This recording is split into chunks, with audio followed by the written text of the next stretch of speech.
Dhaka varsity আজকে বেশ ভালোভাবে সাজানো হয়েছে। ভার্সিটির ভিতরে চলছে মিলন মেলা, চারদিকে জমকালো লাইটিং আর হরেক রকমের ফুলের সমারোহ, বেশ সুন্দর লাগছে। নীলা একটা পুরনো সাইকেল নিয়ে ভার্সিটির ভেতরে প্রবেশ করে। চারপাশ দেখতে থাকে নিলয়। হঠাৎ একটা বাইক এসে তার সামনে ঠাস করে পড়ে যায়। বাইকে দুজন ছেলে ছিল। নিলয়ের সাইকেল ব্রেক কম থাকাতে সে কন্ট্রোল করতে না পেরে সোজা গিয়ে ওদের উপরে পড়ে। একসাথে তিনটে ছেলে এভাবে রাস্তার উপরে পড়েছে। বিষয়টা দেখার জন্য ফাংশন ছেড়ে মানুষজন দৌড়ে এগিয়ে আসে। ছেলে দুটোর ভিতরে একজনের নাম মিনার, আরেকজনের নাম রাহান। মিনার আর রায়হানকে দেখে সেখানে থাকা স্টুডেন্টগুলো আর কাছে আসে না, তবে তাদের সাথে নতুন একটি ছেলেকেও তারা দেখতে পায়। মিনার আর রাহান উঠে দাঁড়িয়ে দেখে ওদের পাশে একটা লম্বা, চুলগুলো বড় আর পুরাতন একটি মেরুন রঙের গেঞ্জি পরে ভাঙা সাইকেল নিয়ে পড়ে আছে। রাহান মিনারকে বলে, বন্ধু, এই ছেলেটা কে রে? সে এসে আমাদের উপরে পড়ছে। তাকে দেখ, তোর দামি বাইকের কি অবস্থা করেছে সে। ওর সাইকেলে লেগে তোর বাইকের ব্যাকলাইট দুটো ভেঙে গিয়েছে। কি করবি ওটারে? কি করব মানে? ধর শালাকে। রাহান মিনারের কথা শুনে নিলয়কে টেনে তোলে। কোনো কথা ছাড়াই রাহান আর মিনার নিলয়কে অনেক মারতে শুরু করে দেয়। নিলয় বুঝতেই পারে না কি হয়েছে, তাকে কেনই বা মারছে এভাবে। নিলয় নাক দিয়ে রক্ত পড়তে শুরু করছে। চারো আশেপাশের অনেক মানুষ দাঁড়িয়ে এটা দেখছে। ভাই, আমাকে মারছেন কেন? আমি কি করেছি? আপনারা আমার সাইকেলের সামনে এসে পড়েছেন। আমি ব্রেক চাপার আগেই আপনাদের উপরে এসে পড়েছি। তোর জন্য আমার দামি বাইকের লাইট ভাঙছে। দে জরিমানা দে। রায়ান, মার শালাকে। আমাকে কেউ বাঁচাও। আপনারা দাঁড়িয়ে আছেন কেন? কেউ তো সাহায্য করুন। আমাকে দুজন মারছে কোনো কারণ ছাড়াই। হ্যাঁ হ্যাঁ শালা, কেউ তোকে বাঁচাতে আসবে না। ওরা আমাকে জানে। কোনো মায়ের দুধ খাওয়া ছেলে নেই যে আমার সামনে এসে তোকে বাঁচিয়ে নেবে। সব কয়টাকে এখানেই কেটে রেখে দেব। বন্ধু, টাকা পয়সা যা আছে সব নিয়ে নিয়েছি। শালা বাটন ফোন চালায়, এটা দরকার নেই। চল এখন, না হলে বেশি দেরি হয়ে যাবে। কথাগুলো রাহান বলতে বলতে বাইকটা ওঠায়। তারপর দুজনেই সেখান থেকে বাইক চালিয়ে চলে আসে। নিলয় মাটিতে পড়ে থেকে ওদের চলে যাওয়ার দিকে তাকিয়ে থাকে। নিলয় উঠতে যাবে এমন সময় একটা মেয়ে এসে নিলয়ের দিকে হাত বাড়ায়। নিলয় মেয়েটার দিকে তাকাতেই মেয়েটা বলে, আমার জন্য আপনার মার খেতে হয়েছে, উঠুন। ওরা এরকমই, ওরা এখানে আপনাকে মেরে ফেলেনি, এটাই আপনার কপাল। উঠুন এখন। নিলয় মেয়েটার হাত ধরল। মেয়েটা নিলয়ের হাত টেনে ধরতেই নিলয় উঠে দাঁড়ায়। মেয়েটা বলে, আপনার অনেক লেগেছে, ঠোঁট মুখ ফেটে রক্ত বের হচ্ছে, চলুন ডাক্তারের কাছে নিয়ে যাই। লাগবে না, ধন্যবাদ। নিলয় তার সাইকেলটা টেনে তোলে। মিনার আর রাহান দুজনে মিলে ওর সাইকেলটাও ভেঙে দিয়েছে। নিলয় ভাঙা সাইকেলটা ঠেলতে ঠেলতে ভার্সিটি থেকে বের হলো। মিনার হলো স্বরাষ্ট্রমন্ত্রীর ছেলে। মেহরাব চৌধুরী খুবই পাওয়ারফুল নেতা। সাধারণ কিংবা ভিআইপি মানুষদেরকেও একদম মানুষ মনে করে না। তিনি যেমন খারাপ, তেমনই হয়েছে তার ছেলে মিনার। মিনার ভার্সিটির 4th ইয়ারের স্টুডেন্ট। মিনারের একটা বিজনেস আছে, মহিলা হোস্টেলের নামে মেয়েদেরকে দিয়ে সে গোপনে পতিতালয়ের বিজনেস করে, তবে সেটা কেউ জানে না। মিনার মাঝে মাঝে ভার্সিটিতে আসে, কিন্তু আজ এসেছে নাবিলার জন্য। নাবিলা আজকে ভার্সিটিতে ঢোকার মুহূর্তে কোথা থেকে মিনার আর রাহান বাইক নিয়ে ঢোকে। পেছন থেকে এসেই নাবিলার কাঁধে হাত দিয়ে ছোট্ট করে চড় দেয় মিনার। নাবিলা চিৎকার করে বলে, কোন শালারে? তাকিয়ে দেখে মিনারেরা এসেছে। মিনার নাবিলার দিকে তাকিয়ে চোখ মারতে থাকে, ফ্লাইং কিস দিতে থাকে। আর রাহান বাইক নিয়ে এপাশ ওপাশ করতে করতে জোরে গিয়ার বাজাতে বাড়াতে থাকে আর তখনই স্প্রিট করে পড়ে যায় ওরা নিলয়ের সামনে। নিলয় আর টাল সামলাতে না পেরে ওদের উপরে পড়ে গিয়ে নাবিলা এসেছিল নিলয়ের সাথে কথা বলতে, কিন্তু নিলয় কথা না বলে সেখান থেকে চলে যায়। নাবিলা ছেলেটাকে চেনে না, এর আগে কখনো দেখেছে কিনা মনেও পড়ে না। ভার্সিটিতে কত জায়গা থেকে কত ছেলে মেয়েরা আসে, সবার সাথেই যে পরিচিত থাকবে এমন কোনো কথা নেই। বিকেলের রোদ আতার শেষ শক্তিটুকু দিয়ে পিচ ঢালা রাস্তায় আঘাত করে চলেছে। সময় যাওয়ার সাথে সাথে সেই তীব্রতা আস্তে আস্তে কমে এসেছে অনেকটা। ছুটির দিন হওয়ার কারণে রাস্তায় খুব একটা ভিড়ও নেই গাড়ির। রাস্তার পাশে পার্ক করা গাড়িতে আরশিয়া একভাবে বসে আছে, তাকিয়ে আছে সামনের দিকে। তার অ্যাসিস্ট্যান্ট রাফাত বলে, কিছু লাগবে ম্যাম? আরশিয়া মাথা নাড়িয়ে না বলে। সে আবার রাস্তার অপর পাশে তাকায়। রাস্তার পাশের ফুটপাতে বেশ কিছু টঙের দোকান দেখা যাচ্ছে, সাথে চটপটি ফুচকার দোকানও আছে। আরশিয়ার চোখ সেই টঙের দোকানগুলোর দিকে, আরো পরিষ্কার করে বলতে গেলে একটা বিশেষ দোকানের দিকে সে তাকিয়ে আছে, গাড়ির জানালার হাত দিয়ে। তার উপর মাথা রেখে এক দৃষ্টিতে তাকিয়ে আছে সেদিকে। 3 নম্বর দোকানটার এক কোণে বসে আছে একটি ছেলে, চায়ের কাপে বিস্কুট ডুবিয়ে খাচ্ছে। ছেলেটার মাথায় ব্যান্ডেজ, গালে কাটার দাগ দেখা যাচ্ছে। ছেলেটাকে গাড়ির ভেতর থেকেই ভালো করে দেখা যাচ্ছে। রাস্তার পাশে টঙের দোকানে বসে আরাম করে চা খাচ্ছে। ছেলেটার হাতে কয়েকটা বই ধরা রয়েছে, দূর থেকেও স্পষ্ট বোঝা যাচ্ছে বইগুলো সব গল্পের আর ফিজিক্সের বই। আরশিয়া জানে ছেলেটার বই পড়ার অভ্যাস বেশ, কেবল এটাই নয়, ছেলেটার সম্পর্কে বলতে গেলে সব তথ্যই সে জানে। মানে যতটুকু জানার ততটুকু জেনেছে আরশিয়া। ছেলেটা কোথায় কখন যায়, কার কার সাথে মেশে, সবকিছুই তার জানা। এতটুকু ছেলেটা সবার জন্য সহজ করে দিয়েছে। আরশিয়া আরেকবার ঘড়ির দিকে চোখ বুলিয়ে নিল। রুটিন অনুযায়ী ছেলেটার এখন উঠে পড়ার কথা। ঠিক 5:30টায় কাজের অফিস লেনে ছেলেটার টিউশনিতে যাওয়ার কথা, কিন্তু ছেলেটার ওঠার কোনো নামই নেই আজ। ধীরে ধীরে বসে চা খেয়েই যাচ্ছে ছেলেটা। আরশিয়া এক মনে তাকিয়ে আছে ছেলেটার দিকে, চুপচাপ বসে চা খাচ্ছে। মনে হচ্ছে দিনের বাকিটা সময় তার এখানেই থাকার ইচ্ছে। অবশ্য এটা নিয়ে খুব একটা চিন্তার কোনো কারণ নেই ছেলেটার। টিউশনির সময়ে হেরফের হতেই পারে। ম্যাম, এই যে আপনার চা। আরশিয়া খানিকটা চমকে উঠল। চায়ের দোকানে বসা ছেলেটার দিকে এতই মনোযোগ দিয়ে তাকিয়েছিল যে অন্য কোনো দিকে লক্ষ্যই ছিল না তার। টং দোকানের চা বিক্রি করা পিচ্চি ছেলে চায়ের কাপ হাতে আরশিয়ার সামনে এসে দাঁড়িয়ে আছে। চা নিয়ে আসা ছেলেটার দিকে তাকিয়ে আরশিয়া বলল, চা? তোমাকে চা কে দিতে বলেছে? আমি বা আমাদের কেউ তো চা চাইনি।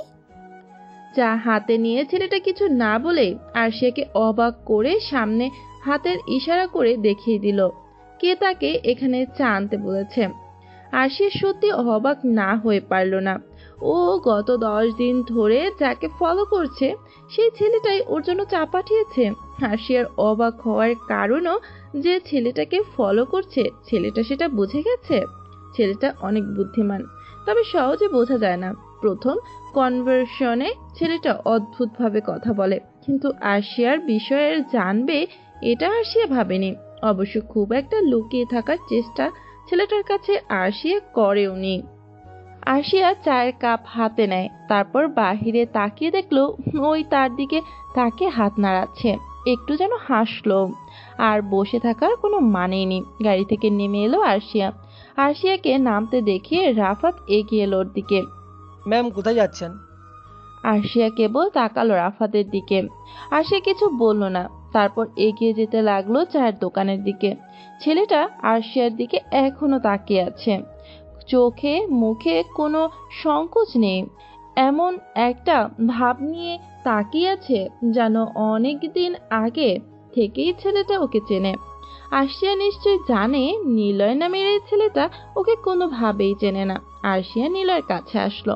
নিলয়ের সামনের বেঞ্চে গিয়ে বসলো সে, একেবারে নিলয়ের মুখোমুখি। আরশিয়ার হাতে এখনো চায়ের কাপ ধরা, তবে এখনো মুখে দেয়নি। দেওয়ার ইচ্ছেও ওর নেই। আরশিয়াকে নিলয় বলল। মানুষ এক আশ্চর্য সত্তা। সে সিমুলটেনিয়াসলি সম্ভাবনার উৎস এবং নিজের সীমাবদ্ধতার কারিগর।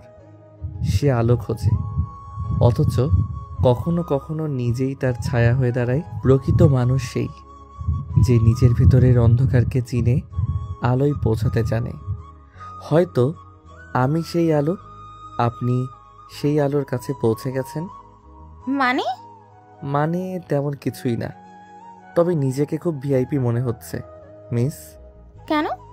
ডিবি পুলিশের অফিসার আমার চলাচল এভাবে পর্যবেক্ষণ করবে আমি কোনো দিন ভাবিনি। তাহলে বলুন, নিজেকে সেলিব্রিটি ভাববো না? আরশিয়া চুপচাপ নিলয়ের দিকে তাকিয়ে থাকে। নিলয়ের কথা শুনে আরশিয়া শান্ত কণ্ঠে বলল, তা কি ফলো করা উচিত নয়? চাঁদ একা থাকে আকাশে, তারা তার চারপাশে ঝিকিমিকি করে, আর মানুষ চায় সেই চাঁদ ছুঁতে। হয়তো তাই মানুষ নিজের একাকিত্ব ঢাকতে তারাদের মতো সম্পর্ক খোঁজে, আর হৃদয়ের আকাশে কারো জন্য চাঁদ হয়ে উঠতে চায়। কিন্তু সব চাঁদ ধরা দেয় না, আর সব তারা সঙ্গী হয় না। তবু খোঁজটা থামে না, কারণ খোঁজেই তো বেঁচে থাকা। আপনি এইভাবে আমার সাথে কথা বলবেন না মিস্টার নিলয়। যা প্রশ্ন করেছি উত্তর দিন। ফলো করা উচিত কি নয়? মোটেই না।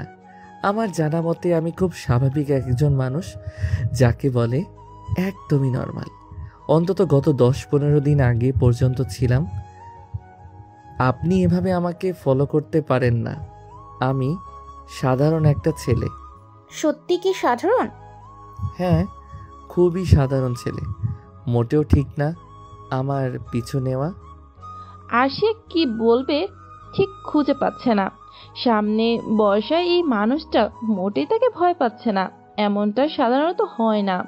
আরশিয়ার আসল পরিচয় জানার পর মানুষকে ভয়ের চোখে দেখা শুরু করে, অনেকের কথাও এড়িয়ে যায়। কিন্তু এই নিলয় নামের ছেলেটা মোটেও তাকে ভয় পাচ্ছে না, বরং নিলয় একদমই স্বাভাবিকভাবে কথা বলছে আরশিয়ার সাথে। আরশিয়াও চুপ থাকা দেখে নিলয় বলল, আমি কি জানতে পারি আমাকে কেন ফলো করা হচ্ছে? আমাকে কি গুম করার প্রক্রিয়া আনা হয়েছে নাকি? আপনার কি মনে হয় মিস্টার, ডিবি কি কেবল মানুষকে গুম করে? তাদের আর কোনো কাজ নেই? কি সব ভাবনা চিন্তা! থাকলে আমার মতো মানুষের পেছনে এত সময় নষ্ট করতো না। প্রথম দিনের খোঁজ নেওয়ার পরই আপনাদের মনে হতো আমার পেছনে সময় নষ্ট করার কোনো মানে নেই। কোনো তথ্য দিতে পারবো না, কোনো বিষয় নিয়ে বলতেও পারবো না। ম্যাগাজিনের বিষয়টা আমি জানি না, আপনাকে সব খুলেই বলেছিলাম। আমি পড়তে ভালোবাসি, ব্যাস এটাই কারণ। আরশিয়া আবারও চুপ হয়ে গেল। চা ঠান্ডা হয়ে গেছে ওর। হাতে থাকা কাপে সে নিলয়ের দিক থেকে চোখ সরিয়ে নেয়। তারপর নিলয় পরের দিন ভার্সিটিতে আসে। ভার্সিটির ভেতরে একটি শিউলি ফুলের গাছ আছে। গাছটা বেশ বড় আর মোটা। শিউলি ফুলের গাছ এতটা বড় আর মোটা এটা নিলয় জানা ছিল না। গাছের শিকড়ের উপরে এসে বসলো নিলয়। হঠাৎ সেখানে নাবিলা আসে। নাবিলা এসে নিলয়ের পাশে বসে। নাবিলাকে দেখে নিলয় উঠে যাবে, এমন সময় নাবিলা বলে, উঠবেন না, বসুন। আমি কেবল আপনাকে খুঁজছিলাম। হুম, আপনাকে নতুন দেখেছি ভার্সিটিতে, আগে কখনো দেখিনি। নতুন এসেছি, 4th ইয়ারে ফিজিক্স ডিপার্টমেন্টে পড়ছি। ট্রান্সফার হয়ে এখানে এসেছি। ও, আর প্রথম দিনই মনে হয় মিনারের সাথে ঝামেলা হলো। সমস্যা নেই, আমি। এমন সময় একটা পাগলি মহিলা, যার গায়ে ছেঁড়া অর্ধনগ্ন কাপড়, গায়ে ময়লা, চুলগুলো আরো ময়লাতে ভর্তি, এমন পাগলি ওদের সামনে আসলো। নাবিলাকে দেখে মেয়েটা বলে, আমার মেয়ে মিম। মিম, তুই বাড়ি চল মা, আমি তোকে খুঁজতে শহরে এসেছি। চল মা বাড়িতে, আর পড়তে হবে না। জানিস মা, আমি আজকে 3 দিন হয়েছে তোরে খুঁজতে গিয়ে কিছুই খাইনি। একসাথে ভাত খাবো, তোর জন্য গরুর মাংসের ভুনা খিচুড়ি রেঁধেছি। চল মা বাড়ি চল। নাবিলা হাত ধরে মহিলাটির, টানতে থাকে। নাবিলা চিৎকার করে বলে, আন্টি, আমি আপনার মেয়ে না, আমি নাবিলা। আপনার মেয়ে এখানে থাকে না, অন্যদিকে খুঁজুন। আমার মেয়ে কোথায়? সে কতদিন হলো বাড়ি আসে না। আমার মেয়েকে পেয়েছি, চল মা। আমি আপনার মেয়ে না। আমার মেয়ে কোথায়? আমার মেয়ের কাছে যাব। ওর নাম মিম। আমার মিমকে আমার কাছে এনে দে। আমার মেয়েকে এনে দে। এই নিন, বসুন এখানে। নিলয় তার ব্যাগ থেকে রুটি, কলা আর পানের বোতল বের করে দেয়। সেগুলো দেখে মহিলাটি নাবিলের হাত ছেড়ে দেয়। মহিলাটি সেগুলো নিয়ে গ্রাসে গিলতে শুরু করে। কলা না ছিলেই খেতে থাকে। নিলয় মহিলাটির মাথায় হাত বোলায়। নিলয়ের স্পর্শে মহিলাটি ঘাড় ঘুরিয়ে চুপচাপ তাকায় নিলয়ের দিকে। নিলয় মুচকি হেসে হাত থেকে কলা নিয়ে ছুলে দেয়। তারপর পকেট থেকে রুটি বের করে মহিলার দিকে বাড়িয়ে দেয়। মহিলাটি চুপচাপ শান্তভাবে বসে আস্তে ধীরে খেতে থাকে। নাবিলা নিলয়ের দিকে এক দৃষ্টিতে তাকিয়ে থাকে। মহিলার খাওয়া শেষ হয়। পানি খেয়ে গাছের ছায়ায় মাটির উপরে শুয়ে ঘুমিয়ে যায়।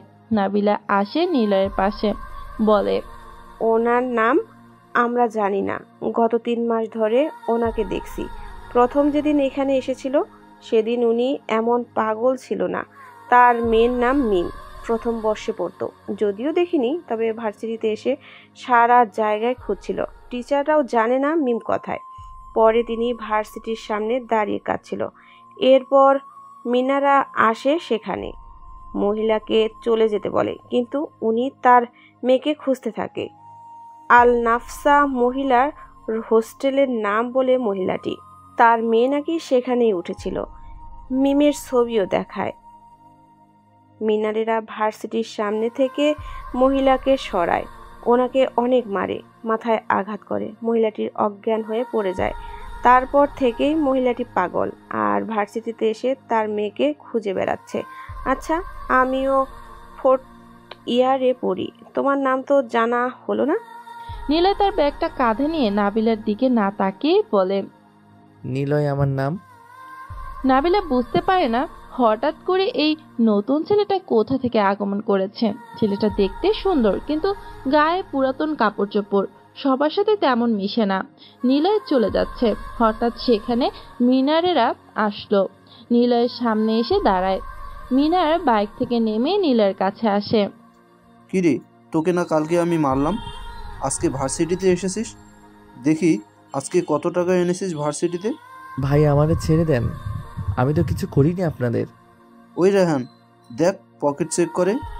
ওরা 3-4 জন একসাথে এসে নিলয়ের পকেট থেকে 2000 টাকা বের করে নেয়। তারপর নিলয়ের সাইকেল হাতে নিয়ে উঁচু করে মাটিতে ছুঁড়ে মারে। নিলয়ের সাইকেল ভেঙে পড়ে থাকে মাটিতে। নিলয় চুপচাপ মাথা নিচু করে সাইকেলটা নিয়ে বের হয়ে যায়। নিলয়ের সামনে আরশিয়া বসে আছে। মেয়েটা নিলয়ের পিছু নিয়েছে। তার কারণ দুটো। প্রথমটা হলো মিনারের সাথে নিলয়ের ঝামেলা। নিলয় হয়তো মিনারের খবর কিছুটা হলেও নিলয় দিতে পারবে, তাই আরশিয়া নিলয়ের পেছন ঘুরছে। আরেকটা কারণ হলো গত 10 দিন আগে আরশিয়া এক গলির মোড় থেকে কয়েকটা ছেলেকে আটক করে। আরো কয়েকজন পালিয়ে যায় সেখান থেকে। তাদেরকে রাফাতেরা ধাওয়া করে। আরশিয়া 3 জন ছেলের সাথে দাঁড়িয়ে থাকে। হঠাৎ আরশিয়া আরেকটা ছেলে পেছন থেকে এসে মাথায় জোরে স্টিক দিয়ে বাড়ি দেয়। আরশিয়া নিচে পড়ে যায়। আরশিয়াকে মারতে শুরু করে ছেলেগুলো। নিলয় তার সাইকেল নিয়ে সেদিক দিয়ে যাচ্ছিল। হঠাৎ করে দেখতে পায় 4 জন ছেলে একটা মেয়েকে অনেক মারছে।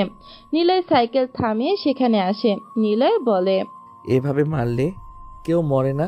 ওই কে তুই? একজন অচেনা মানুষ, পরিচয় চাই। এই শহরে আমি অচেনা। অচেনা মানুষ মানে এক নতুন আয়না, যেখানে আমরা নিজেদেরই এক অপরিচিত রূপ দেখতে পাই। আমরা যাকে চিনি না সে আমাদের জীবনে প্রবেশ করে এক সম্ভাবনার দ্বার খুলে দেয়।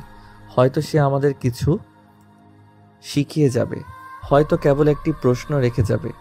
প্রত্যেক অচেনা মানুষ এক একটা গল্প, যেটা এখনো আমরা পড়িনি। পরিচয় না জেনে তাকে বিচার করাটা যেমন একটা অসম্পূর্ণ অধ্যায় শুরু করা, তেমনি তাকে জানার চেষ্টা করাটা একটা সাহসী বোধ। কারণ সেখানে ভুল বোঝার ভয় যেমন আছে, তেমনই আছে আলো খোঁজার সম্ভাবনাও। এই পাগল নাকি? জলদি কর, পালাতে হবে। আরশিয়া নিলয়ের দিকে তাকিয়ে আছে। নিলয় নিজের দিকে তাকায়, একটা ছোট নাইফ পড়ে থাকতে দেখে। নিলয় সেটা তুলে নিয়ে আরশিয়ার দিকে তাকায়। মেয়েটার মাথা, ঠোঁট ফেটে রক্ত বের হচ্ছে। দুটো ছেলে এগিয়ে যায় নিলয়ের দিকে। নিলয় একটা ছেলের হাতের কবজির ভিতরে ছুরি ঢুকিয়ে দেয়। সেটা বের করে আরেকটা ছেলের হাতের মধ্যে ঢুকালো। দুটো ছেলে যন্ত্রণায় মাটিতে পড়ে যায়। পাশে থাকা ইট নিয়ে আরেকটা ছেলের মাথায় জোরে বাড়ি দেয়, সেও পড়ে যায়। আরেকটা ছেলেকে ধরে দেয়ালের সাথে দুবার মাথা ধরে জোরে জোরে বাড়ি দিতে থাকে। সবগুলো মাটিতে পড়ে থাকে। নিলয় এগিয়ে আসে আরশিয়ার দিকে। আরশিয়া চুপচাপ দেখতে থাকে নিলয়ের ফাইটিং। নিলয় এগিয়ে এসে আরশিয়াকে টেনে তোলে, দেয়ালের সাথে হেলান দিয়ে বসায়।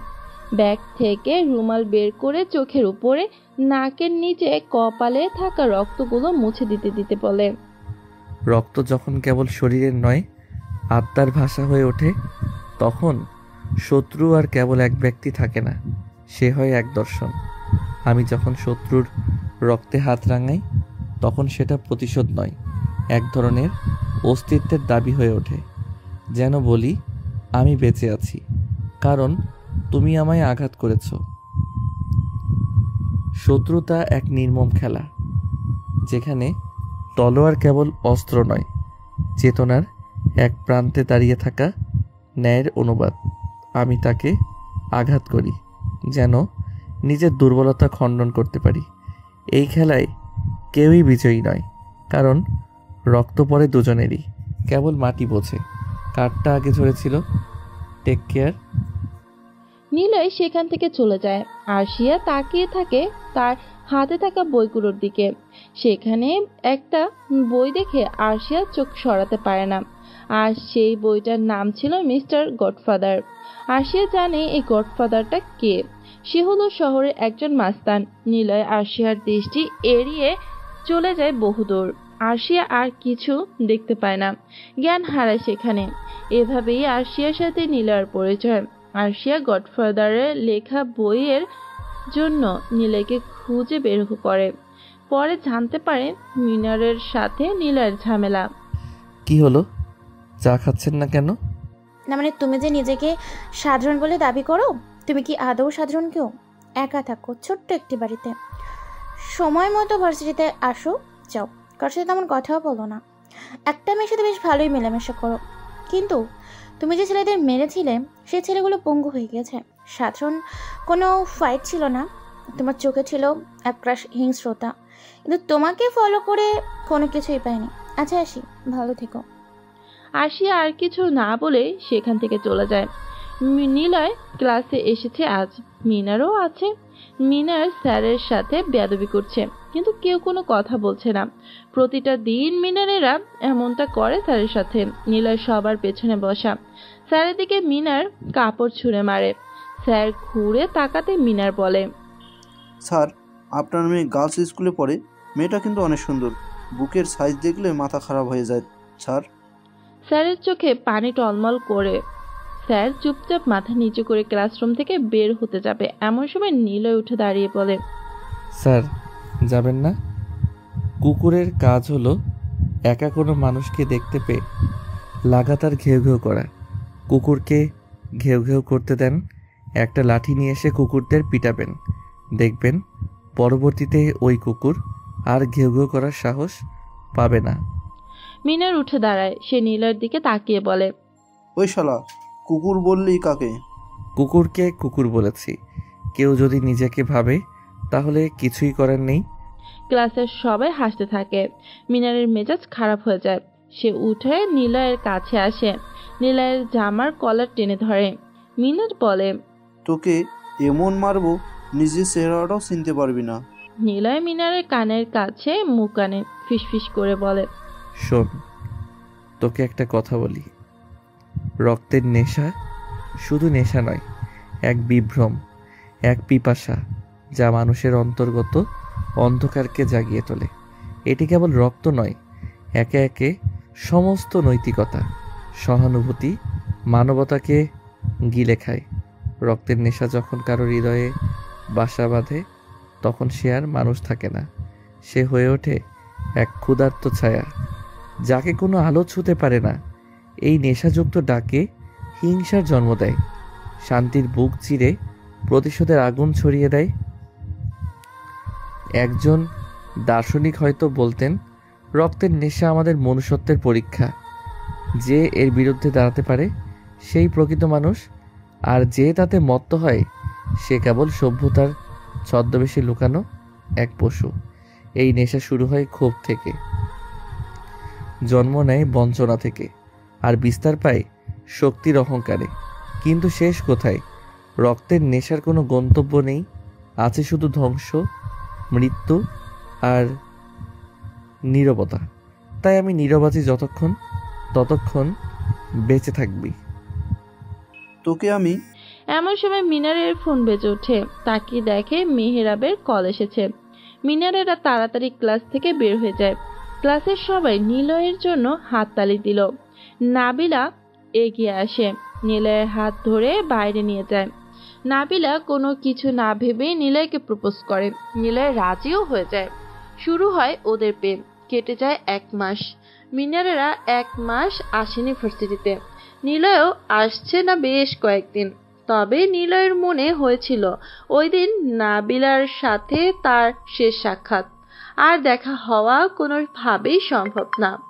কিন্তু দেখা হয়ে গেল হঠাৎ নিলয়ের সাথে নাবিলার। নিলয়ের মন খারাপ থাকলেই একা একা সিনেপ্লেক্সে আসে মুভি দেখার জন্য, কিংবা মাঝে মাঝে প্রচুর মানুষ আছে এমন স্থানে এসে একা একা বসে থাকে। মানুষজন দেখতে থাকে আপন মনে। তারা কি করছে সেই ব্যাপারগুলো দেখতে দেখতেই সময় কেটে যায়। আজকেও সেদিন মুভির মতো বলে, কিন্তু তখনই নাবিলাকে দেখতে পেল।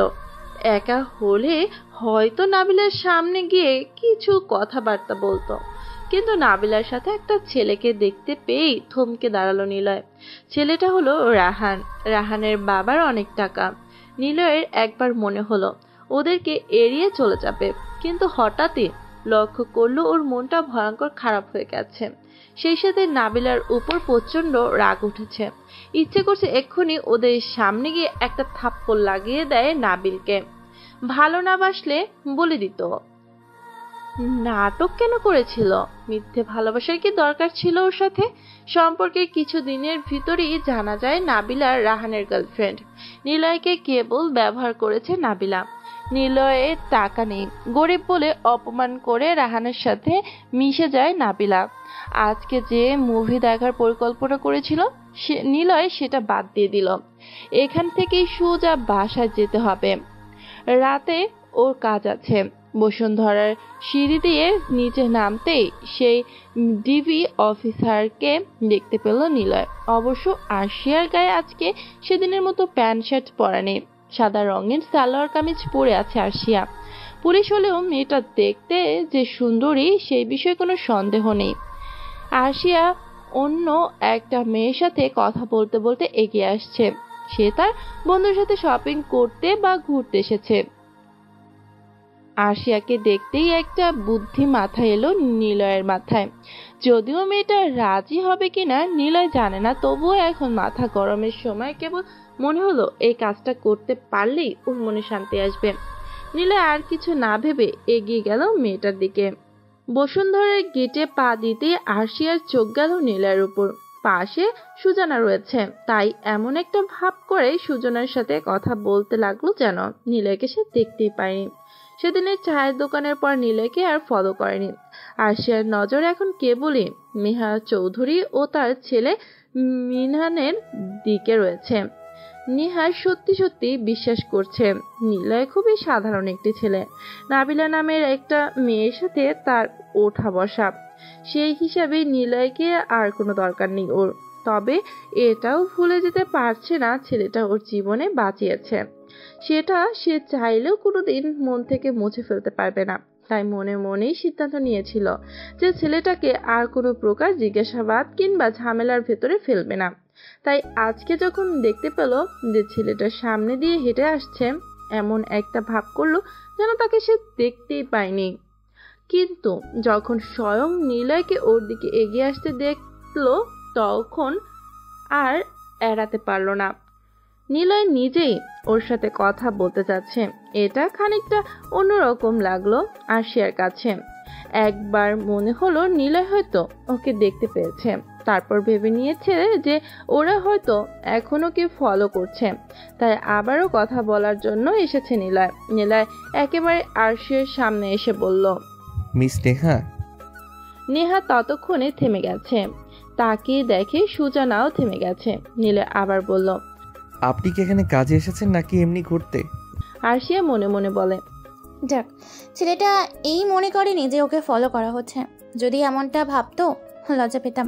এটা বলেই নেহার একটু স্বস্তি লাগলো। তারপর সুজানার দিকে একবার তাকালো আরশিয়া, তারপর বলল, বন্ধুর সাথে মুভি দেখবো ভাবছি। ওহ গ্রেট, আমিও মুভি দেখতে এসেছিলাম, একটা কারণে ফিরে যাচ্ছি। ও, তবে এখন মনে হচ্ছে আবারও মুভিটা দেখেই যাই, কিন্তু তার আগে আপনার একটা ছোট্ট সাহায্য দরকার। নেহা খানিকটা সরু চোখে তাকালো নীলয়ের দিকে। ছেলেটার গলার স্বর হঠাৎ করেই পাল্টে গেছে। কাজের কারণে নেহার অনেক মানুষের সাথে কথা বলতে হয়। মানুষের কোনো কথা বলার আগে কি ধরনের কণ্ঠের পরিবর্তন হয় সেটা নেহার বেশ ভালো করে জানা আছে। সেটা ছাড়াও নেহার ষষ্ঠ ইন্দ্রিয় খুবই প্রবল। নিলয়কে ওর দিকে আসতে দেখে মনে হয়েছিল সামনে কোনো ঝামেলা হতে চলেছে। এখন সেই অনুভূতি কেন যেন আরো প্রবল হয়ে উঠল। রাহান নাবিলাকে নিয়ে কিছুটা ঘোরাঘুরির পর হঠাৎ করে থেমে যায়। কি হলো? কিছু না, বাসায় যাব। আরে বাবা, মাত্রই এলাম। তো কি হয়েছে? এখন যাওয়া যাবে না? রাগে নাবিলার পুরো শরীরটা কাঁপছে, পুরো পৃথিবীটা অসহ্য লাগছে। রাহান ছাগলটাকে সব থেকে বেশি অসহ্য লাগছে ওর। একটু আগেও রাহানকে মনে হচ্ছিল জগতের অন্যতম সুদর্শন আর স্মার্ট ছেলে, আর এখন এই রাহানকেই সব থেকে বড় ছাগল মনে হচ্ছে। এমন কেন হচ্ছে? নিলয়ের জন্য? নিজের লক্ষ্য সম্পর্কে নাবিলা অনেক আগে থেকেই জানতো। সে জীবনের কাজ থেকে কি চায় আর সেই চাওয়ার জন্য তাকে কি করতে হবে সেটা সম্পর্কেও সে পরিষ্কার ধারণা রেখে এসেছে সে ছোটবেলা থেকে। কিন্তু এখন সবকিছু কেন উলট পালট হয়ে যাচ্ছে। নিলয় যখন বলেছিল সে গরিব, তার কিছু নেই, ভালোবাসাটা তার কাছে কেমন যেন, তখনই নাবিলা তার সাথে সব সম্পর্ক শেষ করে দিয়ে চলে এসেছিল।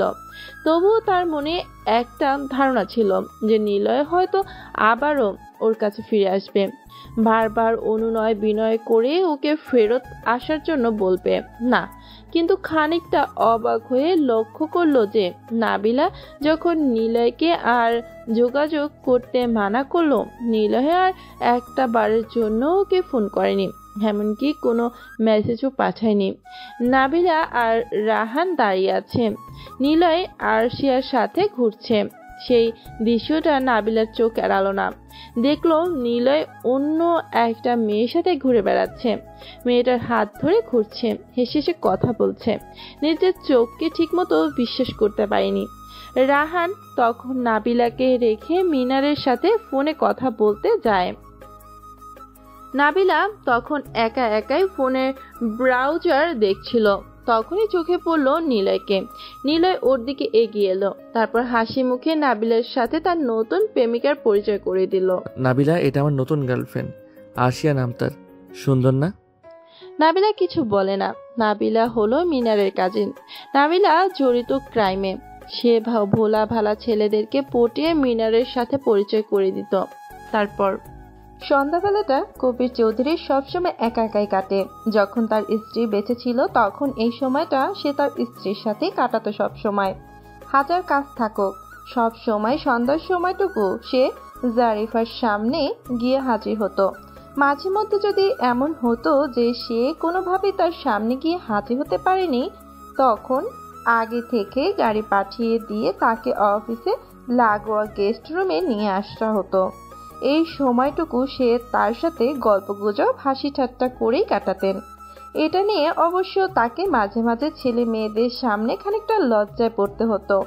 ছেলে মেয়েরা তখন প্রায়ই তার কাছে অভিযোগ করত যে বাবা তাদের থেকে তার মাকে বেশি সময় দেন, তার আচরণ নাকি নতুন বিয়ে করা জামাইয়ের মতন। তখন ছেলেমেয়েরা ছোট ছিল, জীবনটা অনেক সহজ আর সুন্দর ছিল। কিন্তু সময় যাওয়ার সাথে সাথে সেই সময়গুলো কঠিন হয়ে এসেছে। 4 বছর আগে জারিফ ইয়াসমিন তাকে ছেড়ে চলে গেছে। তারও বছর খানেক আগে তার ছোট ছেলে বাসা ছেড়ে চলে গেছে রাগ করে। জারিফা বেঁচে থাকার সময় ছোট ছেলে মাঝে মাঝে মায়ের সাথে দেখা করতে আসতো, কিন্তু গত 4 বছরে একটা বারের জন্য সে বাসায় আসেনি। বড় ভাই আর বোন তার দিকে আছে বলে তাদের সাথেও সে ঠিকমতো কথা বলে না। অথচ এই ছোট ছেলে একটা সময় বাবা ছাড়া কিছুই বুঝতো না। স্যার, কবির চৌধুরী ফিরে তাকালেন। তার সেক্রেটারি মিন্টু দাঁড়িয়ে আছে, মুখ খানিকটা শঙ্কিত। ছেলেটা কাজকর্মে এমনিতে বেশ চটপটে, তবে তার সামনে আসলেই ছেলেটা নার্ভাস হয়ে যায়। তাকে কোনো এক অদ্ভুত কারণে সে ভয় পায়। অথচ মিন্টুর সাথে সে কোনো দিন কড়া কণ্ঠে একটা কথাও বলেনি। কবির চৌধুরী বলেও, বলো মিন্টু। স্যার আপনি রিপোর্ট দিতে বলেছিলেন। ওর ব্যাপারে? জি স্যার। বলো, কি খবর শুনি। স্যার খবর আসলে বেশ জটিল। জটিল বলতে? মানে আমরা আসলে যেমন করে পরিকল্পনা করেছিলাম তেমন কিছুই হচ্ছে না। কবির চৌধুরী এবার একটু নড়ে চড়ে বসলো। মিন্টুর দিকে তাকিয়ে তার মনে হচ্ছে যা ঘটেছে এটা আসলে তার ভুলের জন্য হয়েছে। এখন সে সব কিছুর দায় নিতে তার সামনে এসে হাজির হয়েছে। মিন্টু বলল, স্যার আমরা যে রাহান নামের ছেলেটাকে ঠিক করেছিলাম সে তার কোথায় বরখেলাপ করেছে। কবির চৌধুরী খানিকটা ভুরু কুঁচকে তাকালো মিন্টুর দিকে। কথাটা তার পছন্দ হয়নি। কেউ তাকে কথা দিয়ে কথা না রাখলে তার খুব রাগ হয়, তখন তার পেছনে সে উঠে পড়ে লাগে। আর ঘটনা যখন তার ছোট ছেলে সম্পর্কে, তখন তো রাহানকে একটা শক্ত শাস্তি দিতেই হবে। তার ছোট ছেলের প্রেমিকা নাবিলার সম্পর্কে সে খুব ভালো খোঁজ খবর রাখে। এত খবর রাখে যে কদিন আগেই মেয়েটা কবির চৌধুরী ছোট ছেলের সাথে সব সম্পর্ক শেষ করে দিয়েছে। তার খুব ইচ্ছে হলো মেয়েটাকে ধরে আচ্ছা মতো একটা বকা দেয়, কিংবা নাবিলার বাসায় গিয়ে তার ছোট ছেলের আসল পরিচয় দিলে সুরসুর করেই মেয়েটা আবার ওর কাছে ফেরত যাবে। তবে এই কথা যদি সে জানতে পারে তাহলে ফলাফল উল্টো হতে পারে। তাই সেদিকে যায়নি, বরং উল্টো পথ বেছে নিয়েছে। নিজের পরিচিত এক ছেলেকে লাগিয়েছে তার পেছনে। তাকে বলা হয়েছে পারিবারিকভাবে নাবিলার বাসায় বিয়ের প্রস্তাব পাঠানোর জন্য। তারপর যখন সবকিছু একদম পাকাপাকি হয়ে যাবে তখন বিয়ে ভেঙে দিতে। মিন্টু বলল, রাহান আমার কাছে ফোন করে জানিয়েছে যে তার পক্ষে কোনোভাবে বিয়ে ভাঙা সম্ভব না। তার বাবা মা নাবিলাকে এবং তার পরিবারকে খুবই পছন্দ করেছে এবং সে নিজেও নাবিলাকে পছন্দ করে ফেলেছে। তুমি বলেছো যে এই কাজটা করলে তার জীবন থাকবে না। স্যার সে গতকালই বলেছে জীবন যায় যাক। I C. কবির চৌধুরী এবার খানিকটা চিন্তিত হলেন। তার ছোট ছেলেটা কতদিন ধরে একা একা থাকে। নাবিলা চলে যাওয়াতে সে খুব কষ্ট পেয়েছে। ছেলের ভালো করতে গিয়ে সে এসে আরো বড় ক্ষতি করে ফেললো। মিন্টু বলল, তবে স্যার সমস্যাটা এটা না। মানে এটা তোমার কাছে সামান্য মনে হচ্ছে না? আসলে স্যার আজকে নাবিলা ম্যাডাম নিজেই বিয়েটা ভেঙে দিয়েছে। মানে? জি, যতটুকু জানতে পেরেছি নাবিলা আর রায়হান আগে থেকে পরিচিত ছিল। আর মেহরাবের ছেলে মিনারের বন্ধু রায়হান, সে আমার পরিচিত বলেই ভেবেছিলাম আমাদের উপকার করবে, কিন্তু এভাবে পল্টি নিবে ভাবিনি। আর তাছাড়া নাবিলা রায়হানের সাথে কোনোভাবে বিয়ে করবে না, এটা তার বাবা মাকে জানিয়ে দিয়েছে। সে দরকার হলে সে পটাশিয়াম সায়ানাইড খেয়ে মারা যাবে, তবু অন্য কাউকে বিয়ে করবে না। আজকে যতদূর জানতে পেরেছি সে তার ক্যাম্পাসের কেমিস্ট্রি ল্যাবের দারোয়ানকে টাকা খাইয়ে খানিকটা পটাশিয়াম সায়ানাইড জোগাড় করেছে। কি? মেহরাবের ছেলে মিনারের সাথে পরিচিত রায়ান? আমার ছেলের কথা ওরা জানে? আমার খুব ভয় হচ্ছে মিন্টু। কিসের ভয় স্যার? মিনার নিলয় স্যারকে মেরে ফেলবে। না, নিলয় মিনার সহ তার বাবা মানে মেহরাবকেও না মেরে ফেলে? সেটা নিলয় স্যার জানবে। তবে নাবিলার বিষয়টা বলেছিলাম, সে বিষ নিয়েছে। সে কি? জি স্যার, সে আবারও ছোট স্যারের জীবনে ফেরত যেতে ইচ্ছুক। That's great. তো তুমি কেন বলছো যে খবর আসলে বেশ জটিল? সব তো সহজই হয়ে গেছে। কবির সাহেবের কথায় মিন্টুকে কিছুটা সময় দ্বিধাগ্রস্ত দেখা গেল। কবির চৌধুরী বলল, কি হলো? আরো কি ঘটনা আছে? জি স্যার। কি? মিন্টু আরো কিছুটা সময় চুপ করে থেকে বলল, আসলে ছোট স্যার এখন আর নাবিলার দিকে তাকাচ্ছে না। ওই লেডি ডিবি অফিসারের সাথে মনে হয় তার কিছু চলছে। মনে আছে আরসিআর কথা?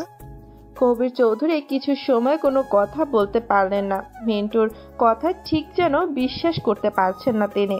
তারপরেও আরেকবার নিশ্চিন্ত হওয়ার জন্য বলল, ডিবি অফিসার মানে ওই আরশিএ আহমেদ তো? জি স্যার। পুরো দেশে কম করে কোটিখানেক মেয়ে আছে যার সাথে তার ছোট ছেলে সম্পর্কে জড়াতে পারত, আর সে কিনা খুঁজে খুঁজে এই মেয়ের পেছনে ঘুরছে।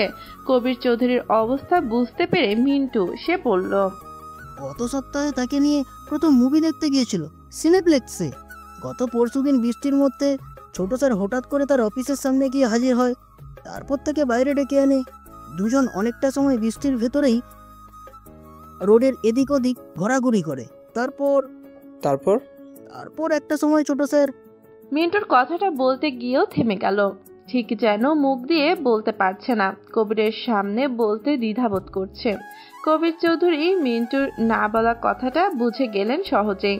তারপর বললেন, আচ্ছা ঠিক আছে, আর কোনো নতুন নিউজ? ওই ডিবি অফিসার আজ দুদিন ধরে বাসা থেকে বের হয়নি। এদিকে ছোট স্যারও বাসা থেকে বের হচ্ছে না। নিলয় স্যারের কোনো ইনফরমেশন পাচ্ছি না। একটা পাগলি মহিলা আছে, মহিলার নাম ফরিদা। ফরিদা মানে মিমের মা? হ্যাঁ স্যার। আমার ধারণা বা আপনার ধারণা যেটা করছে সেটা যদি ঘটে তবে দেশে শুরু হবে তাণ্ডব। এই নিলয়কে আটকাতে হবে।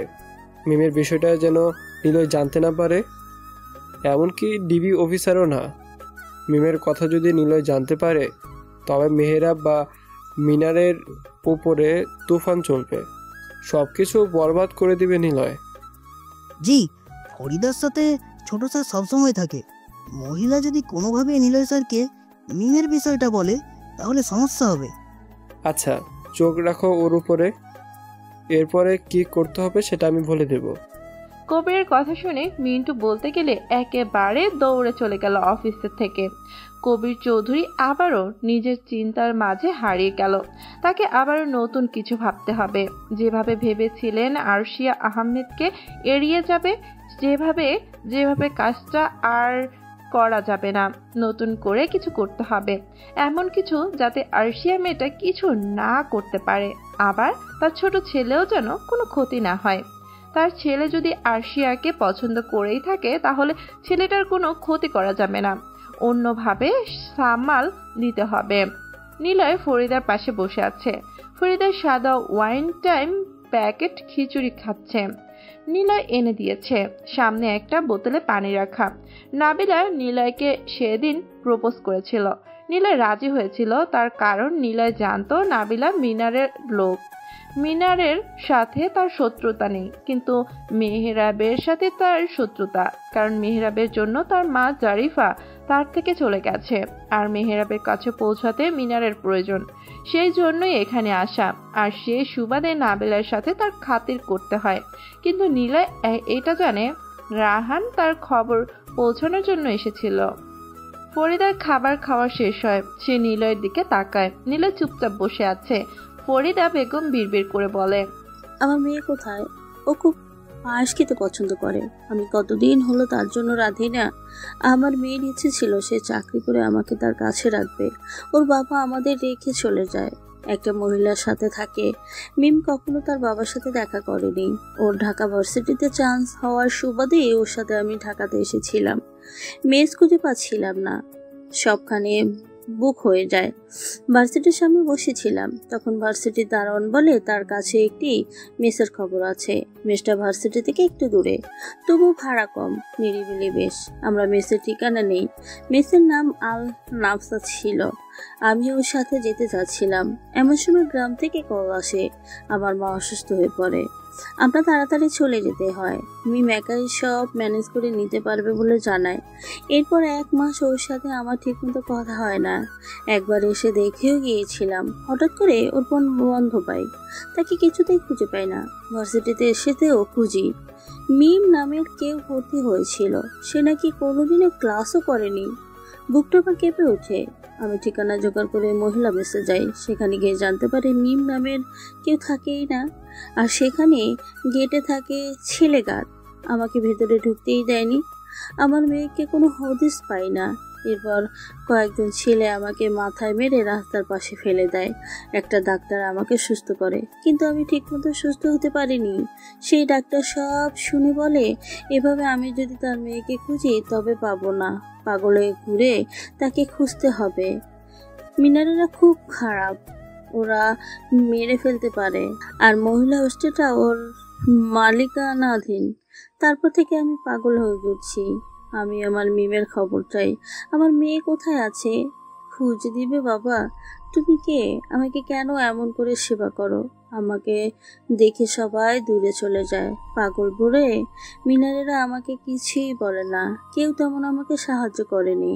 ফরিদা বেগমের কথা শুনে নিলয় তার ব্যাগের চেন লাগালো, সামনের দিকে তাকিয়ে বলে, মনের তীব্র যন্ত্রণা যেন নিঃশব্দ আগুনে পুড়তে থাকা আত্মা। কেউ দেখে না, কেউ বোঝে না, কিন্তু প্রতিটি নিঃশ্বাসে তার ছায়া পড়ে। যখন হৃদয় বিষণ্ণতায় ডুবে যায়, তখন পৃথিবীর সব শব্দ নিষ্প্রাণ হয়ে পড়ে। এই যন্ত্রণা কোনো আঘাত নয়, এটি এক ধরনের শূন্যতা, যেখানে অনুভব আছে কিন্তু ব্যাখ্যা নেই। মানুষ ভাবে কষ্ট মানেই কান্না, কিন্তু প্রকৃত কষ্ট তো তখনই হয় যখন চোখে জল আসে না, কেবল হৃদয়ে গভীরে জমে থাকা নিশার আর্তনাদ সবকিছু গ্রাস করে নেয়। দুঃখ একা আসে না, সে সঙ্গে করে আনে আত্মসমালোচনা, অপরাধবোধ এবং এক অনন্ত প্রশ্ন, আমি কি সত্যি ভালোবাসার যোগ্য? তবুও এই যন্ত্রণাই হয়তো আমাদের মানুষ করে, কারণ যারা সত্যিকারের ভেঙে পড়ে তারাই নতুন করে গড়ার শক্তি খুঁজে পায়। যন্ত্রণা যদি না থাকতো তবে আত্মা গভীরতা পেত না। মানে? আপনি যে পাগলের বেশে ছিলেন সেটা প্রথম দিন বুঝেছিলাম। আপনার হাতে কোনো ময়লা ছিল না, আপনার হাত পরিষ্কার ছিল, আপনার পায়ের তলাতে কোনো কাটা ছেঁড়ার দাগ ছিল না, মনে হচ্ছিল খানিকটা আগে জুতা খুলে এসেছেন। তুমি বেশ বুদ্ধিমান। নিলয় মুচকি হাসলো। এমন সময় তাদের ক্লাস টিচার হারুন চিৎকার করতে করতে মাঠের ভিতরে আসলো। চিৎকার করে বলতে থাকে, কেউ আসো, আমার মেয়েকে বাঁচাও। আমার মেয়েকে মিনার তুলে এনেছে, ভার্সিটির পিছনের বাড়ির ভিতর নিয়ে গেছে। তারা কয়েকজন দরজা আটকে আমার মেয়েকে নিয়ে গেছে ভিতরে, কিছুতেই দরজা খুলছে না। আমার মেয়েকে বাঁচাও। হারুন অনেকক্ষণ ধরে কাঁদতে কাঁদতে চিৎকার করতে থাকে, কিন্তু কেউ এগিয়ে আসে না। নিলয় উঠে দাঁড়ায়। ফরিদা বলে, কোথায় যাচ্ছ? নিলয় হাত ছাড়িয়ে নেয়, স্যারের কাছে আসে। স্যার মাটিতে বসে কাঁদতে থাকে। হঠাৎ কারো পা দেখতে পায় স্যার। মাথা উঁচু করে তাকাতেই দেখতে পায় নিলয় এসেছে। নিলয় স্যারকে টেনে তোলে, তারপর বলে, এই শহর বড্ড হিংস্র। এখানে মানুষ হাঁটে কিন্তু অনুভব করে না, স্বপ্ন দেখায় তারপর ছিঁড়ে ফেলে। দূর থেকে দেখবে, কাছে এসে বুকে নিবে না, হাততালি দেবে। দেয়ালের ফাঁকে ফাঁকে জমে থাকে হাহাকার। এই শহর ভালোবাসে না, শুধু ব্যবহার করে। অপেক্ষা করুন। নিলয় স্যারকে গাছের গোড়ায় বসিয়ে দেয়। বসিয়ে রেখে ভার্সিটির পিছনের দিকে যেতে থাকে। সবাই অবাক হয়ে তাকিয়ে থাকে, কারণ আজকে হয়তো নিলয়ের লাশ দেখবে সবাই। নিলয় ভার্সিটির পেছনে আসে। মিনি পার্ক বানানো, সেখানে রেস্ট রুম আছে, বিশেষ গেস্টের জন্য বানানো। নিলয় রুমের দরজার কাছে এসে কড়া নাড়ে, খুব জোরেই কড়া নাড়ে। ভেতর থেকে রাহান চিৎকার করে বলে, কে শালা? যা ভাগ এখান থেকে। স্যার আসছেন নাকি? আর একটু অপেক্ষা করুন, আপনার মেয়েকে ফেরত দিব। সবে তো শুরু করলাম। নিলয় আরো জোরে জোরে কড়া নাড়তে থাকে। মিনার তখন স্যারের মেয়ের গা থেকে ওড়না খুলছে। ইনজেকশন দিয়েছে হাতে। মেয়েটা কথা বলতে পারছে না ঠিক মতো। মিনার বুকেও হাত দিয়েছে। বাধা দেবার শক্তি নেই মেয়েটার, কিন্তু খুব জোরে দরজার কড়া নাড়ার শব্দে মিনার বেশ বিরক্ত হয়। সে চিৎকার করে বলে, দেখতো কোন মাদার আসছে, শালাকে আগে আদমরা কর। মিনারের কথা শুনে রাহান, সুজন, আতিক এগিয়ে আসে। দরজা খুলতেই দেখে নিলয় দাঁড়িয়ে আছেন, পেছনে নাবিলা। সে দৌড়ে আসছে, নীলাকে বাধা দেবার জন্য নাবিলা এগিয়ে আসতে থাকে। রাহান নীলয়ের বিষয়ে জানে না। মিন্টু কেবল রাহানকে হায়ার করেছিল এই ছেলেটার খবর জানতে, কিন্তু রাহান সেটা পরে করেনি। নিলয়কে দেখে বলে, মিনার, নতুন ছেলেটা আসছে। শালারে ভিতরে নিয়ে আয়। ঠিক আছে, আজ তো তুই মরেছিস। নিলয়, যেও না, ওরা তোমাকে মেরে ফেলবে। পেছনে স্যার আর ফরিদা দৌড়ে আসছে। রাহান নিলয়ের হাত ধরে ভেতরে নিয়ে যায়। নিলয়কে দেখে মিনার এগিয়ে এসে গালে একটা ঘুষি দেয়। শালা, নিজেকে কি মনে করিস? সেদিনের ক্লাসের কথাটাও ভুলিনি? তোকে মারবো আজকে, তার লাশও পাবে না কেউ। নিলয় কিছু না বলে স্যারের মেয়ের দিকে তাকায়। গায়ে শুধুমাত্র ব্রা পরে আছে। নিলয় মাথা নিচু করে চুপচাপ দাঁড়িয়ে থাকে। মিনার ওর লোকদের বলে, শালারে পিটা, আমি আমার কাজ করি। মিনার কথাটা বলে এগিয়ে যায় মেয়েটার দিকে। এমন সময় একটা খুব আস্তে ভীষণ রকম যন্ত্রণা আর দম আটকে যাওয়া আত্মচিৎকার। মিনার ঘুরে তাকায়। সুজন নামের একটা ছেলের কানের ভিতর দিয়ে একটা চিকন ছুরি ঢুকিয়ে দিয়েছে নিলয়। সুজন সেখানেই ধপ করে পড়ে যায়। ভয়ে ওদের তিনজনের হাত পা কাঁপছে। নিলয় সুজনের গা থেকে শার্ট খুলল, তারপর মেয়েটার দিকে এগিয়ে গিয়ে সেটা পরিয়ে দেয়। আতিক এগিয়ে আসে। নিলয় তার কোমরে গোজা পিস্তলটি আতিকের চোখ সোজা তাক করে, ট্রিগারে চাপ দেয়। ঠাস করে শব্দ হয়। বাইরে থেকে তিনজন কেঁপে উঠল। নিলয় মরে গেছে। দরজা ভেতর থেকে বন্ধ।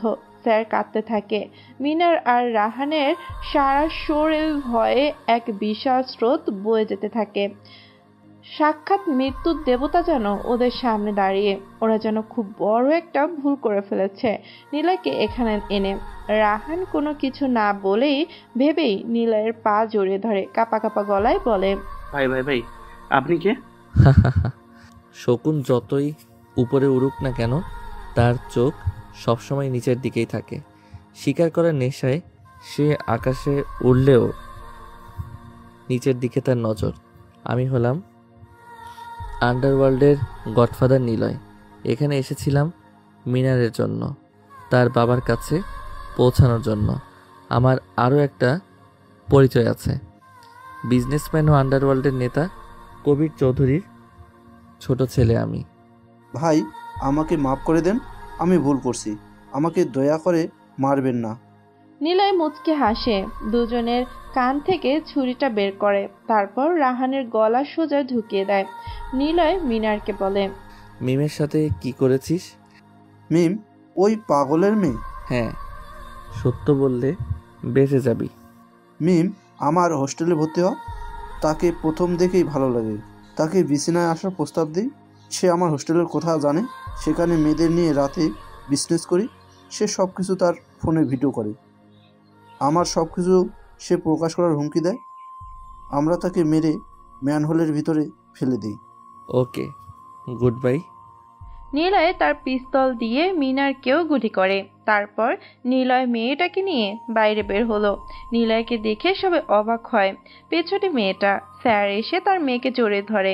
তারপর আরশিয়া চোখ মেলে কিছু সময় সিলিংয়ের দিকে তাকিয়ে রইল।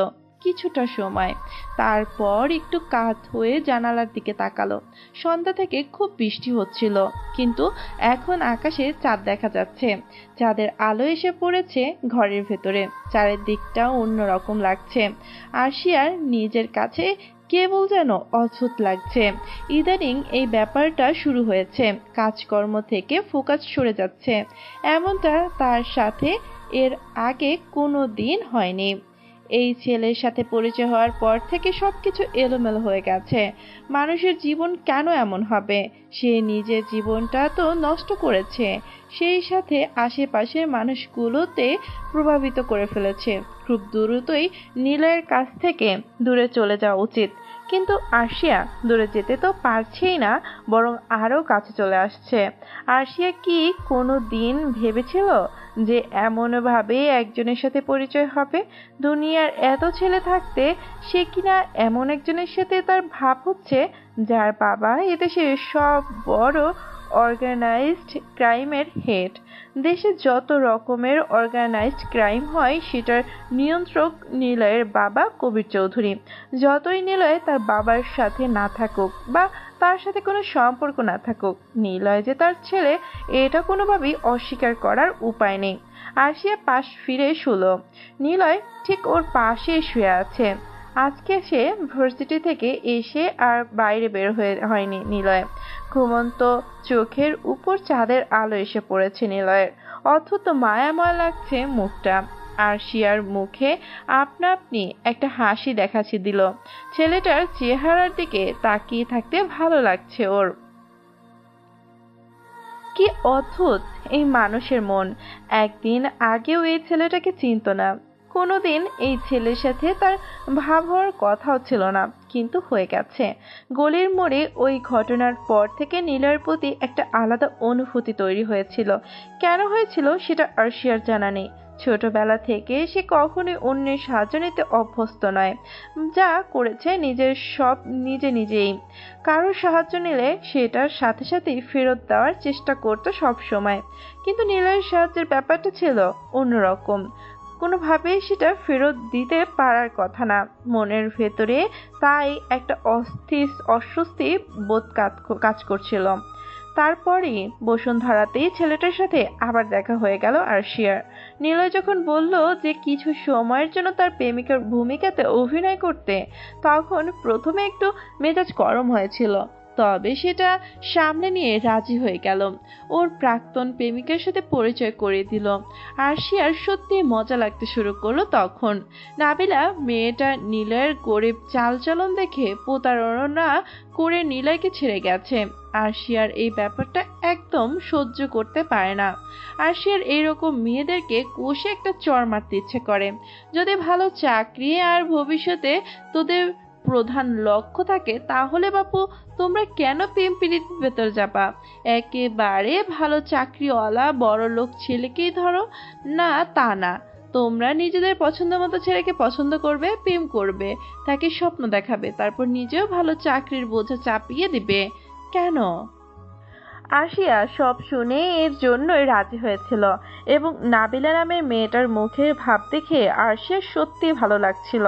নিলয় যে ওকে ছেড়ে আরশিয়ার সাথে নতুন সম্পর্ক করেছে এটা নাবিলা কিছুতেই বিশ্বাস করতে পারছিল না। সেদিন নিলয়ের সাথে মজা করে মুভি দেখছিল আরশিয়া। সময় তার ভালো কেটেছিল। আরশিয়া ভেবেছিল ওখানেই বুঝি সব শেষ হয়ে যাবে, কিন্তু সেটা হলো না। ঠিক তারপর দিনই নিলয়ের সাথে আবার দেখা হলো। এবার অবশ্য নিলয় নিজে দেখা করতে এসেছিল। ওর অফিসের গেস্ট রুমেই বসেছিল নিলয়। নিলয়কে দেখে বেশ অবাক হয়েছিল, সেটাকে সে লুকানোর চেষ্টা করেনি। আপনি এখানে? দেখা করতে এলাম। তাই বলে সোজা ডিবি অফিসে? নিলয় হাসলো। কিছু সময় টুকটাক কথা বলার পরেই নিলয় বলল, আপনি কি সত্যি কবির চৌধুরী আর মেহরাবের পেছনে লেগেছেন? আরশিয়া খানিকটা অবাক হয়ে দেখলো যে নিলয় নিজের বাবাকে নাম ধরে ডাকছে। মেহরাবকে নিলয় চেনে। আরশিয়া তীক্ষ্ণ চোখে কিছু সময় তাকিয়ে রইল নিলয়ের দিকে, তারপর বলল, হ্যাঁ, তার শেষ আমি দেখে ছাড়বো, সাথে মিনার আর মেহরাবকেও। তাহলে আপনাকে বলে রাখি, আপনার এই লড়াইয়ে কিন্তু আপনি একা। আপনি কারো সাহায্য পাবেন না, এমনকি আপনার ডিপার্টমেন্ট থেকেও না। আপনার উপর আবারও হামলা হবে। ওই দিন গলির মোড়ে ওরা কয়েকজন যখন আমাকে দেখে দৌড় দেয়, বাকিজন আপনাকে মারতে চেয়েছিল। আপনার লোকেরা ইচ্ছে করে সেখান থেকে সরে যায়। আরশিয়া খানিকটা অবাকই হয়েছিল সেদিন। হুট করে ডিবি অফিসারকে কে অ্যাটাক করবে? ওরা চাইলেই তাকেও মেরে ফেলতে পারত, কিন্তু তার বিপরীতে পালিয়েছে। প্রথমে আরশিয়া ঠিক বুঝতে পারেনি, পরে নিলয়ের মুখে কবির চৌধুরীর নাম শুনে কারণটা বুঝতে পারে। আপনি আসলে কি বলতে চাচ্ছেন? আমি বলতে চাচ্ছি যে আপনার উপর আবারও হামলা হবে। আমার যদি তাকে চিনতে ভুল না হয়, তাহলে আপনার 24 ঘন্টার খবর তার কাছে আছে। হয়তো এর পরের বার যখন হামলা হবে তখন আমি থাকবো না। তখন কি করবেন? আপনার উপরের যতগুলো অফিসার আছে সবার সাথে কবির চৌধুরীর ওঠা বসা। হয়তো সে আপনাকে কিনতে পারেনি, তাই আপনি ওনার শত্রু। আরশিয়া এবার সরু চোখে তাকালো নিলয়ের দিকে। ছেলেটা কি ওকে হুমকি দেওয়ার চেষ্টা করছে? বাবার হয়ে নিজে এসেছে ওকে হুমকি দিতে। ওর মুখটা একটু শক্ত হয়ে এলো। নিলয় সেদিকে না তাকিয়ে বলল, কেবল যে আপনার নিজের উপরে বিপদ আসবে সেটা না, আপনার ফ্যামিলির উপরেও আসবে। বিশ্বাস করুন, তার মতো ভয়ঙ্কর মানুষ নেই। আপনি কেন এসেছেন? আবার কি তাই বলুন। আমার কাছে কি চাই? আমি আপনাকে সাহায্য করতে চাই। সাহায্য? কিভাবে? আপনি আমার গার্লফ্রেন্ড হয়ে যান। মানে? আরশিয়া সত্যি অবাক হয়ে গেল, কি বলবে বুঝতে পারলো না। নিলয় বলল, আমার গার্লফ্রেন্ড হয়ে যান, তাহলে আপনার কিংবা আপনার ফ্যামিলির উপর কোনো বিপদ আসবে না। আপনি আপনার কাজে ঝামেলা ছাড়া চালিয়ে যেতে পারবেন। আপনি কিভাবে নিশ্চিত হচ্ছেন যে আপনার গার্লফ্রেন্ড হলেই আমার উপর আর হামলা হবে না? নিলয় এবার একটু হাসলো, তারপর বলল, আমি তাকে চিনি তাই বললাম। যাক, সেটা আপনার নিজের ব্যাপার। আমি আমার কথা বললাম, বাকিটা আপনার ব্যাপার। আজকে আসি, আপনার উত্তরটা জানাবেন। এই বলে নিলয় উঠে দাঁড়ালো, তারপর দরজার দিকে পা বাড়ালো। আরশিয়া হঠাৎ পেছন থেকে বলল, আপনি কেন আমাকে সাহায্য করতে চাচ্ছেন? নিলয় দাঁড়ালো একটু, তারপর পেছন ফিরে তাকালো, বলল, কারণ আমি ওই মানুষটার জন্য আমার মা মারা গেছে। মেহেরাব তার বন্ধু ছিল। মেহেরাব আর উনি মিলে আমার মাকে মেরেছে। আরশিয়া নিলয়ের কণ্ঠের তীব্রতা দেখে সত্যি অবাক হয়ে গেল, আর কিছু জানতে চাইল না। তারপর থেকে তাদের দেখা হতে থাকতো, কিন্তু ঝামেলা বেঁধে গেল অন্যখানে। সপ্তাহখানেক পরে এক বৃষ্টির সময় নিলয় হাজির হলো ওর অফিসের সামনে। ওকে ডেকে নিয়ে গেল বৃষ্টির ভেতরে। বৃষ্টির মাঝেই ওরা মিন্টু ডোরের ভেতরে হাঁটাহাঁটি করলো, দৌড়ঝাঁপ করলো।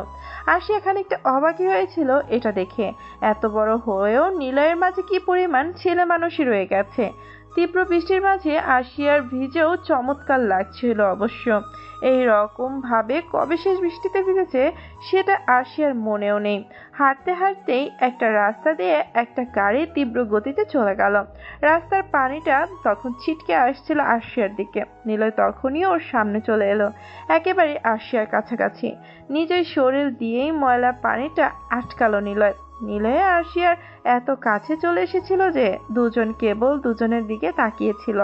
তারপর কিভাবে দুজন দুজনকে চুমু খেলো সেটা ওরা কেউই বলতে পারবে না। পাতানো প্রেম কিভাবে সত্যি হয়ে গেল সেটাও দুজনের কেউই বলতে পারবে না। এখন দিনের একটা সময় আরশিয়া নিলয়ের কথা ভাবে, ওর ভাবতে ভালো লাগে। এই বয়সে এসেও যে ও এভাবে প্রেমে পড়বে সেটা আরশিয়া ভাবতেও পারেনি। আরশিয়া নিলয়ের ঘুমন্ত চেহারার দিকে তাকিয়ে রইল কিছুটা সময়। এতক্ষণ সে আগের কথাগুলো ভাবছিল। এভাবে তাকিয়ে থাকতে থাকতেই আবার ঘুমিয়ে পড়ল। সকালে কারো চিৎকার চেঁচামেচিতে ঘুম ভাঙলো আরশিয়ার। চোখ মেলে কিছু সময় বুঝতে পারলো না কোথায় আছে সে। তারপরেই সব মনে পড়ে গেল। আরশিয়ার ফোন বাজছে। সে নিলয়ের চিলেকোঠায় রয়েছে। নিলয়ের এই চিলেকোঠার 8তলা বিল্ডিং এর উপরে। আরশিয়া ফোন হাতে নিয়ে বাইরে আসে, ছাদে দাঁড়িয়ে রিসিভ করে। রাফাত কল করেছে। ম্যাম আপনি কোথায়? ঘটনা তো ঘটে গেছি। কি হয়েছে? মন্ত্রীর ছেলে মিনার খুন হয়েছে। মানে? মেহেরাবের ছেলে মিনার খুন? হ্যাঁ ম্যাম, সাথে ওর বন্ধুরাও। লাশগুলো বড় ব্রিজের পাশের খাদে পাওয়া গেছে। আজকে ভোরে একজন জেলে লাশগুলো দেখেছে, পুলিশকে কল করেছে। সেখানে গিয়ে জানা যায় লাশগুলো মিনার আর তার বন্ধুর। কি? ওদেরকে মারলো কে? জানি না, তবে মেহরাবের সন্দেহ কবির চৌধুরীর উপরে। কিন্তু খুনের ধরনগুলো কবির চৌধুরীর স্টাইলে নয়, খুব হিংস্রভাবে মেরেছে ওদের। আচ্ছা, আমি একটু পর আসছি। আরশিয়া ফোন কেটে দেয়। রুমের ভেতরে আসতেই কিছু সময় ফ্রিজ হয়ে গেল। নিলয় এক পাশে দাঁড়িয়ে আছে, তার ঠিক সামনেই ওর প্রাক্তন প্রেমিকা নাবিলা দাঁড়িয়ে আছে। আরশিয়া ঘরে ঢুকতেই নাবিলা বিস্ময় নিয়ে ওর দিকে তাকালো। নাবিলা ঠিক যেন বিশ্বাস করতে পারছে না যে আরশিয়া এখানে আসতে পারে। আরশিয়ার এরকম অস্বস্তিকর পরিস্থিতিতে পড়েনি এর আগে। কে বলবে আর কি বলা উচিত কিছুই বুঝতে পারলো না সে। নাবিলা হাততালি দিল একটা, তারপর নিলয়কে দিকে তাকিয়ে বলল, বাহ, এত দূর! বাহ, আমার হাতও ঠিক মতো ধরতে পারছো না। আর এই মেয়ের সাথে এক বিছানায়? এই মেয়ে দেখছি খুবই ফাস্ট, দারুণ।